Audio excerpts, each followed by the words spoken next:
Bismillahirrahmanirrahim.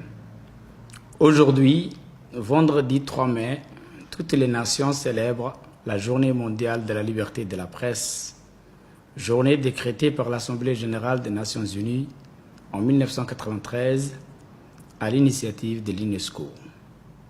À cette occasion, je salue les journalistes et l'ensemble des professionnels des médias d'ici et de partout dans le monde.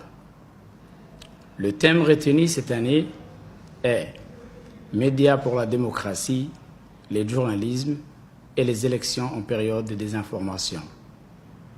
Il est plus que jamais d'actualité en ce temps où les réseaux sociaux permettent à n'importe qui de s'introniser journaliste. La liberté de la presse représente l'une des principales libertés de l'homme et tire son fondement de la Déclaration universelle des droits de l'homme. L'article 19 de cette déclaration affirme en effet que tout individu a droit à la liberté d'opinion et d'expression, ce qui implique le droit de ne pas être inquiété pour ses opinions et celui de rechercher, de recevoir et de répandre sans considération des frontières les informations et les idées par quelque moyen d'expression que ce soit. Le 3 mai, c'est bien sûr une date de célébration et de commémoration de ce droit fondamental qu'est la liberté de la presse. Mais c'est aussi le moment de marquer une pause pour réfléchir à son état dans le monde. Force est malheureusement de constater que la vigilance doit encore être de mise. Dans un monde en proie à toutes sortes de turbulences, le journalisme demeure un des métiers les plus dangereux.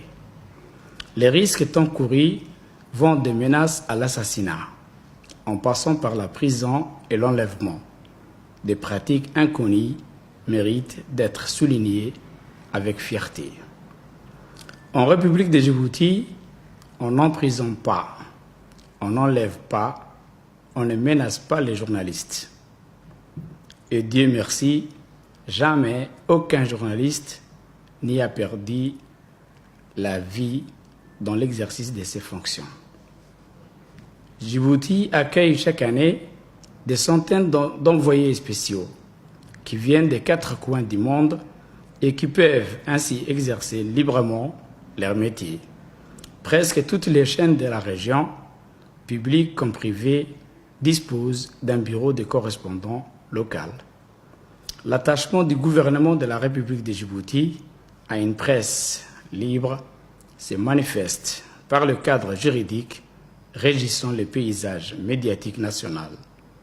La loi du 15 septembre relative à la liberté de la communication stipule ainsi, en son article 8, que la publication des organes de presse est libre en République de Djibouti.